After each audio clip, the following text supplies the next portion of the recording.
Pernah nggak sih kamu tiba-tiba terdiam, ngerasa hidupmu ada yang aneh? Ada orang yang kamu sakiti, padahal kamu merasa itu cuma bercanda. Lalu entah kenapa, hidupmu jadi sering sial. Ujian datang bertubi-tubi. Pekerjaan gak lancar. Rezeki seret. Kesehatan drop. Padahal kamu merasa nggak ada yang salah. Semua seperti baik-baik saja, tapi kok hidup jadi gelap tiba-tiba? Nah, bisa jadi kamu bukan sedang dihukum. Tapi kamu sedang diperingatkan oleh semesta karena telah menyentuh hati seseorang yang ternyata sangat dekat dengan langit. Seseorang yang setiap malamnya menyebut namamu dalam doanya. Tapi bukan doa kebaikan, melainkan doa dari hati yang luka. Dan tahukah kamu, orang yang doanya paling cepat didengar adalah orang yang menangis di sepertiga malam. Di waktu kebanyakan manusia masih tertidur pulas, dia justru sedang duduk sendiri, sujud, menangis, lirih, mengadu dalam gelap, dan kamu bisa saja jadi isi doanya malam itu. Assalamualaikum, Sobat Langit. Selamat datang kembali di Ilmu Langit, ruang tenang tempat kamu boleh berhenti sejenak dari hiruk-pikuk dunia, dan menyelam ke dalam dimensi yang lebih dalam. Aku senang sekali kamu bisa mampir ke sini.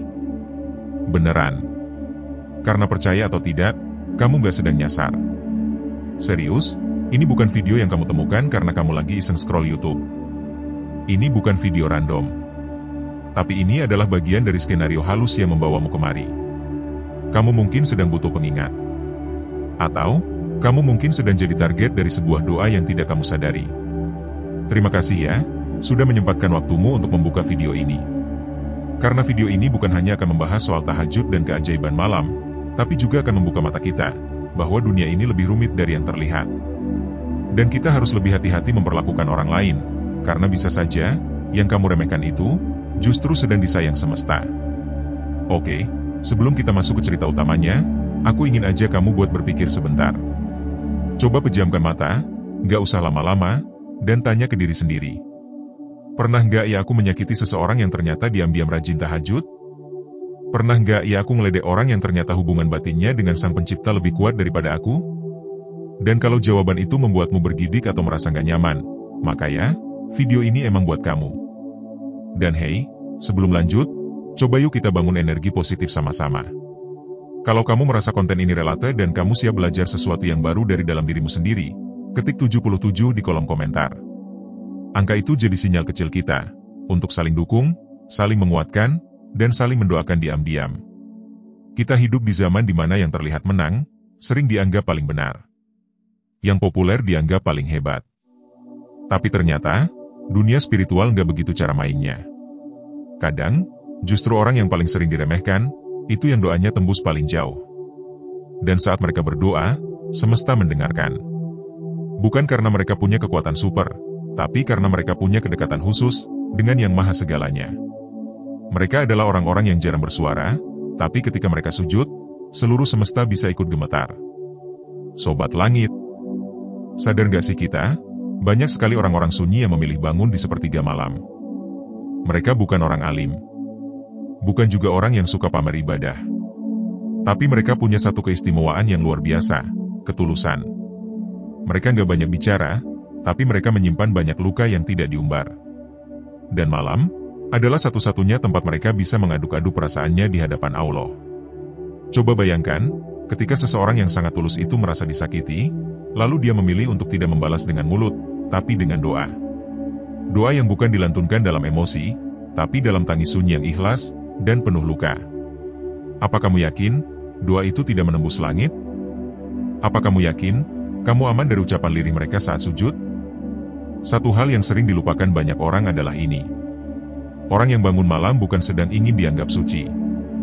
Mereka sedang melawan kantuk. Melawan rasa nyaman. Melawan dirinya sendiri, demi sebuah pertemuan yang tidak terlihat, tapi terasa. Dan kamu tahu apa yang paling sering mereka doakan? Kebaikan untuk orang-orang yang mereka sayangi. Tapi juga, keadilan untuk mereka yang menyakiti. Dan keadilan itu, seringkali datang bukan karena mereka ingin membalas, tapi karena langit tidak tinggal diam ketika seseorang yang dekat dengannya menangis dalam sujud. Kita kadang terlalu enteng menertawakan orang yang rajin ibadah. Kita mencibir, kita mengejek, kita menyepelekan. Padahal kita tidak tahu, doa siapa yang akan menjadi bumerang bagi kehidupan kita sendiri. Makanya, video ini ingin mengingatkan kita semua, dengan cara yang tenang, tanpa menggurui, bahwa tidak semua orang bisa kita perlakukan seenaknya. Bukan karena mereka akan membalas, tapi karena doa mereka, bisa jadi, sangat dekat dengan jawaban. Sobat Langit, kamu pernah dengar kisah ini? Ada seorang lelaki tua. Setiap malam bangun untuk tahajud. Ia miskin. Tak punya banyak harta. Tapi setiap malam ia berdoa untuk tetangganya yang sering memarahinya. Sampai suatu malam, ia menangis lebih dalam. Doanya berubah. Ya Allah, kalau memang Engkau izinkan, tolong beri dia pelajaran. Tapi jangan terlalu berat, cukup agar dia tahu bahwa aku juga punya hati. 3 hari kemudian, tetangganya jatuh sakit. Dan dalam sakitnya, ia mulai sadar bahwa lelaki tua itu, yang selalu ia marahi, adalah satu-satunya orang yang mendoakannya. Cerita ini mungkin kamu pernah dengar. Tapi percayalah, di luar sana, ada ribuan kisah seperti ini yang tidak pernah ditulis. Karena doa-doa yang dilantunkan dalam diam, tidak butuh sorotan kamera untuk jadi nyata. Dan kamu, bisa jadi sedang jadi tokoh utama dalam salah satunya. Makanya, hari ini aku ingin mengajak kamu untuk benar-benar membuka hati. Bukan cuma untuk jadi lebih hati-hati dalam berkata dan bertindak. Tapi juga untuk belajar menghargai mereka yang memilih diam, tapi sujud. Yang tidak melawan dengan mulut, tapi dengan doa. Yang tidak membalas dengan tangan, tapi dengan keyakinan. Dan kalau kamu sedang merasa hidupmu berat, banyak musibah datang bertubi-tubi, dan kamu bingung kenapa. Mungkin kamu perlu evaluasi. Pernahkah aku menyakiti hati seseorang yang sedang dekat dengan Allah? Atau, justru ini saatnya kamu menjadi orang yang seperti itu? Orang yang tidak membalas, tapi berserah. Orang yang tidak banyak bicara, tapi kuat saat bersujud. Karena siapa tahu, kamu juga bisa jadi orang yang doanya tembus. Sobat Langit, coba deh sekarang kita mulai kenalan lebih dalam. Siapa sih sebenarnya mereka, para pecinta sepertiga malam itu? Kenapa sih doa mereka sering banget tembus? Apa mereka manusia suci? Apa mereka keturunan wali? Apa mereka ahli ibadah yang gak pernah salah? Eits, tunggu dulu, jangan buru-buru ngejudge. Karena jawabannya bisa bikin kamu tercengang. Orang-orang yang rajin tahajud itu, justru seringkali bukan yang kamu duga. Mereka bukan yang paling banyak posting ayat, bukan juga yang paling keras ngajak orang lain tobat. Justru mereka itu orang-orang yang hidupnya biasa aja di siang hari, gak menonjol, gak viral. Tapi malam hari, mereka seperti berubah jadi pribadi lain, hening, khusyuk, dan tulus. Banyak dari mereka bahkan gak pernah dikenal sebagai orang alim. Tapi hati mereka bersih, bukan karena gak pernah salah, tapi karena mereka selalu minta ampun atas kesalahan mereka. Itulah yang bikin frekuensi batin mereka nyambung ke langit, dan saat seseorang menyakiti hati mereka, rasa sakit itu dibawa ke sujud, bukan ke status, bukan ke medsos, tapi ke tempat paling jujur, tempat paling sunyi, tempat yang tidak bisa dibohongi, sajadah. Coba bayangin ini, ya. Kamu menyakiti hati seseorang. Bagi kamu, itu sepele. Mungkin kamu cuma bercanda, mungkin kamu cuma ngeledek, tapi bagi dia, itu luka. Dan karena dia nggak balas, kamu pikir dia nggak marah. Tapi malamnya, dia bangun, dia menangis. Dia bilang, "Ya Allah, Engkau tahu yang terjadi. Aku nggak punya kuasa membalas, tapi jika memang aku teraniaya, maka bahagiakan aku, dan beri dia pelajaran dengan caramu." Boom. Doa itu naik. Dan kamu? Bisa aja besoknya dapat kabar buruk, bisa aja rencanamu batal, bisa aja sesuatu yang kamu andalkan runtuh. Bukan karena dia jahat, tapi karena dia dekat. Dan langit sangat peka pada suara hati yang jujur dan teraniaya. Makanya, Sobat Langit, yuk kita kenali lebih jauh. Kenapa doa orang tahajud itu sering banget manjur? Ada 3 alasan utama. Catat baik-baik ya, karena ini bisa jadi bahan evaluasi buat kita semua. 1. Mereka melawan diri mereka sendiri. Kamu tahu kan, bangun malam itu nggak gampang. Kasur empuk, udara dingin, badan capek, mata berat. Tapi mereka tetap memilih bangun. Kenapa? Karena ada sesuatu di dalam diri mereka yang lebih kuat dari rasa kantuk, rindu. Iya, mereka rindu untuk berdua dengan Sang Pencipta. Dan ketika seseorang bisa mengalahkan rasa nyaman demi hal yang ia yakini, maka semesta pun akan menghargai usahanya. Setiap tetes air wudhu di malam hari itu, dihitung. Setiap langkah ke tempat sholat itu, disaksikan. Setiap bisikan doa itu, didengar. Dan energi spiritual yang mereka pancarkan, sangat kuat, bahkan bisa menembus jarak, menembus ruang, dan memengaruhi orang-orang yang mereka doakan, atau yang mereka adukan. 2. Mereka berdoa dalam hening. Beda loh, doa di tengah keramaian, sama doa dalam kesunyian. Kalau kamu pernah benar-benar sujud di malam hari, kamu pasti tahu rasanya. Rasanya seperti, seolah dunia berhenti. Gak ada suara, gak ada gangguan, hanya kamu, dan yang maha mendengar. Dan dalam kondisi seperti itu, seseorang bisa benar-benar jujur. Dia menangis tanpa takut dilihat. Dia mengadu tanpa malu. Dia menyebut nama orang-orang yang dia sayang, dan juga nama orang-orang yang membuatnya terluka. Dan semua itu, naik dalam keadaan yang paling jernih. Doa-doa yang lahir dari kesendirian dan ketulusan, adalah doa-doa yang paling kuat, bukan karena kata-katanya puitis, tapi karena hatinya bersih. 3. Mereka tidak suka pamer. Ini dia keunggulan mereka. Mereka nggak sibuk cari pujian, nggak suka ngasih tahu semua orang kalau mereka rajin tahajud. Justru banyak dari mereka yang merasa ibadahnya belum seberapa. Mereka nggak merasa suci, mereka merasa butuh ampunan. Dan justru karena itu, mereka jadi rendah hati. Dan kerendahan hati adalah magnet spiritual. Orang-orang seperti ini kalau berdoa, biasanya minta yang baik untuk semua. Tapi ketika mereka dizalimi, mereka nggak akan langsung ngelaknat, mereka nunggu, mereka tahan, tapi ketika rasa sakit itu udah nggak bisa ditahan. Satu kalimat doa dari mereka, bisa mengubah arah hidup seseorang. Makanya, hati-hati. Kalau kamu merasa sedang berurusan dengan seseorang yang tampak lemah dan pendiam, jangan pernah remehkan kekuatan spiritualnya. Kamu nggak tahu seberapa sering dia menangis di malam hari. Kamu nggak tahu seberapa dekat dia dengan Yang Maha Tahu. Sobat Langit, pernah nggak kamu punya teman yang hidupnya adem banget?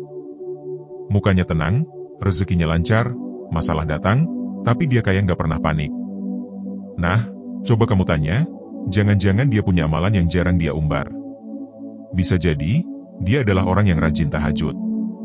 Dan itu bukan berarti dia nggak punya masalah, tapi karena setiap masalahnya, dia adukan dalam sunyi. Dan ketika kamu melihat hidup orang seperti itu kok kayak gampang banget jalannya, bisa jadi karena dia nggak jalan sendirian. Dia ditemani doa-doanya sendiri, yang selama ini dikabulkan satu persatu. Lalu gimana dengan kita? Kalau kita belum bisa seperti mereka, apa kita cuma penonton? Tentu enggak. Justru sekarang, saatnya kita belajar dari mereka. Bukan cuma supaya hidup kita lebih adem, tapi juga supaya kita nggak jadi orang yang ceroboh, menyakiti mereka yang hatinya bening. Sobat Langit, yuk kita jujur sekarang. Siapa orang yang pernah kamu sakiti, tapi belum kamu minta maaf? Siapa orang yang kamu anggap remeh, padahal bisa jadi dia lebih mulia di hadapan Allah? Malam ini, mungkin saatnya kamu merenung. Atau kalau kamu merasa hidupmu sedang berat, bisa jadi itu karena ada satu hati yang kamu lukai, dan belum kamu sembuhkan. Ketik 77 di kolom komentar kalau kamu mau ambil langkah baru malam ini. Langkah untuk lebih hati-hati. Langkah untuk tidak lagi sembarangan dalam berkata. Langkah untuk jadi pribadi yang lebih sadar, bahwa setiap orang punya hubungan rahasia dengan Tuhannya. Dan siapa tahu, malam ini, kamu mau mencoba sujud untuk pertama kalinya dalam sepertiga malam. Gak usah lama-lama. Gak usah paksakan menangis. Cukup kamu hadir, dengan hati yang jujur. Karena saat kamu hadir di hadapannya, kamu tidak pernah sendiri. Dan di bagian ketiga nanti, kita akan bahas lebih dalam. Apa saja tanda-tanda nyata bahwa doa seorang ahli tahajud sedang bekerja? Dan kenapa orang yang menyakiti mereka, hidupnya bisa mulai goyah, bahkan tanpa sadar? Tenang, bukan untuk menakut-nakuti. Tapi untuk mengingatkan, bahwa ada kekuatan yang sering kita lupakan. Kekuatan doa dari hati yang tidak terlihat, tapi sangat didengar. Kalau kamu siap lanjut, tunggu bagian 3-nya. Dan jangan lupa, ketik 77 untuk menyalurkan energi positif dari hati ke hati. Kalau kamu sudah siap lanjut ke bagian 3, tinggal bilang ya. Tanda-tanda doa ahli tahajud sedang bekerja, dan dampaknya ke orang yang menyakiti mereka. Sobat Langit, ayo kita tarik napas dulu yang dalam. Karena yang akan kita bahas kali ini, bukan cuma bikin merinding, tapi juga bisa jadi bahan renungan terdalam sepanjang hidupmu. Kalau kamu pernah dengar cerita orang yang tiba-tiba hidupnya berubah drastis, entah bangkrut, jatuh sakit, ditinggal orang terdekat, atau bahkan kehilangan hal yang paling dia banggakan. Jangan buru-buru menyebut itu karma instan. Bisa jadi, itu adalah bentuk lain dari sebuah doa malam yang menembus langit. Dan ingat, ini bukan doa kutukan. Bukan doa dendam. Tapi doa dari hati yang teraniaya, hati yang sabar, tapi kemudian lelah. Dan akhirnya berkata lirih di malam hari. Ya Allah, cukupkan aku, bahagiakan aku, dan beri balasan pada orang yang menyakitiku, sesuai kehendak-Mu. Boom! Doa itu naik, dan langit bergerak. Nah, sekarang kita masuk ke topik yang paling kamu tunggu-tunggu. Apa sih tanda-tanda kalau doa orang tahajud itu lagi kerja? Apa dampaknya buat orang yang pernah menyakiti mereka? Dan gimana kita bisa sadar kalau kita jadi salah satu dari orang yang kena efek balik dari doa malam itu? Yuk, kita bahas satu-satu, tenang aja, santai tapi nancep. 1. Hidup mulai berasa berat tanpa alasan jelas. Ini tanda pertama yang paling sering terjadi. Pernah nggak kamu atau orang yang kamu kenal, tiba-tiba ngerasa hidupnya berat banget? Bangun pagi udah capek, kerjaan nggak kelar, uang keluar terus, emosi gampang naik, tidur nggak nyenyak. Dan anehnya, semua itu terjadi tanpa sebab yang jelas. Usaha oke, relasi baik, tapi kayak ada yang ganjel. Nah, bisa jadi ini efek dari energi negatif yang datang dari doa orang yang pernah kamu sakiti. Karena doa itu bukan cuma permintaan. Doa adalah gelombang. Dan ketika gelombang itu dipancarkan dari hati yang remuk tapi ikhlas, dampaknya bisa menggetarkan hidup orang yang menjadi sebabnya. 2. Rencana sering gagal di detik-detik terakhir. Coba bayangin, kamu udah susun rencana A sampai Z, udah ketemu orang dalam, udah siap modal, udah dapet jadwal. Tinggal eksekusi, gagal. Dan ini kejadian berkali-kali, bukan cuma sekali. Kamu bingung, nyalahin orang lain, nyalahin waktu, nyalahin diri sendiri. Padahal mungkin jawabannya sederhana. Kamu pernah menyakiti seseorang, yang diam-diam membawamu ke dalam doanya. Dan bukan minta celaka, tapi minta keadilan. Sobat Langit, semesta itu bekerja dalam cara yang tak terduga. Kalau kamu pernah buat hati orang hancur, bisa jadi rencana hidupmu juga ikut retak. 3. Rezeki terasa serat meski usaha gede-gedean.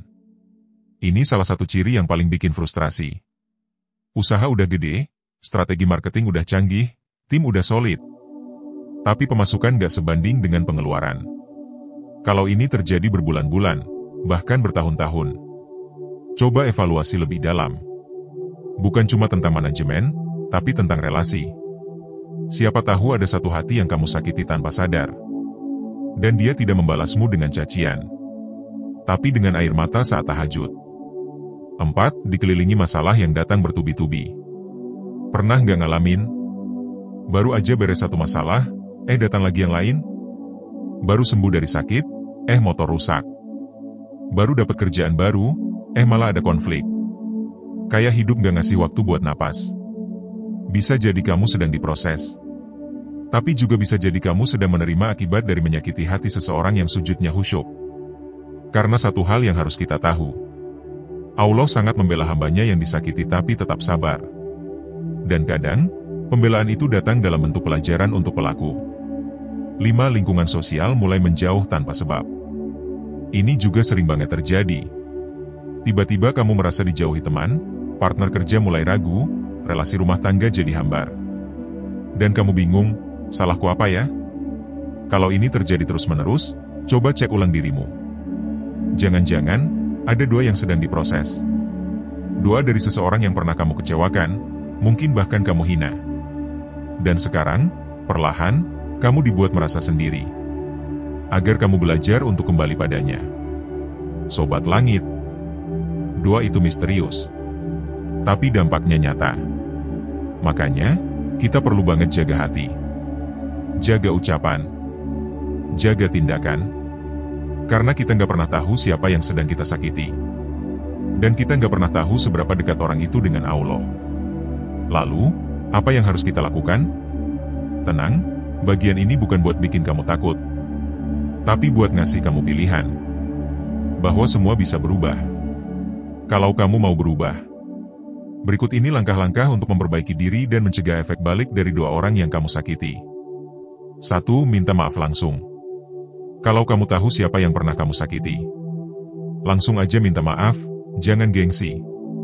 Kadang satu kalimat sederhana.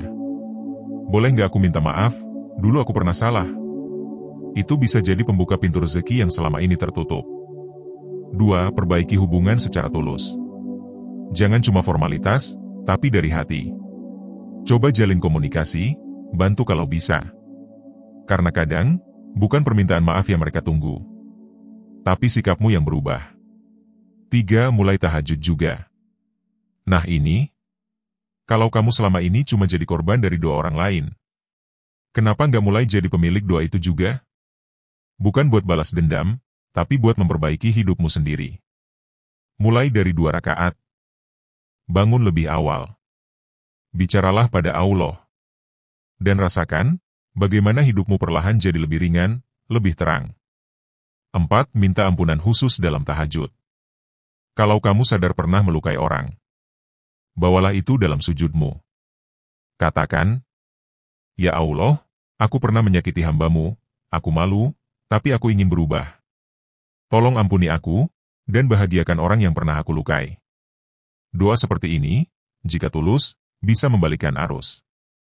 Yang tadinya hidupmu mandek, bisa kembali mengalir. Sobat Langit, sekarang saatnya refleksi. Apakah kamu sedang merasa hidupmu berat? Apakah kamu merasa ada yang mengganjal dalam langkah-langkahmu? Jangan buru-buru cari pembenci di luar sana. Karena bisa jadi, masalah itu datang dari hubungan yang belum kamu selesaikan.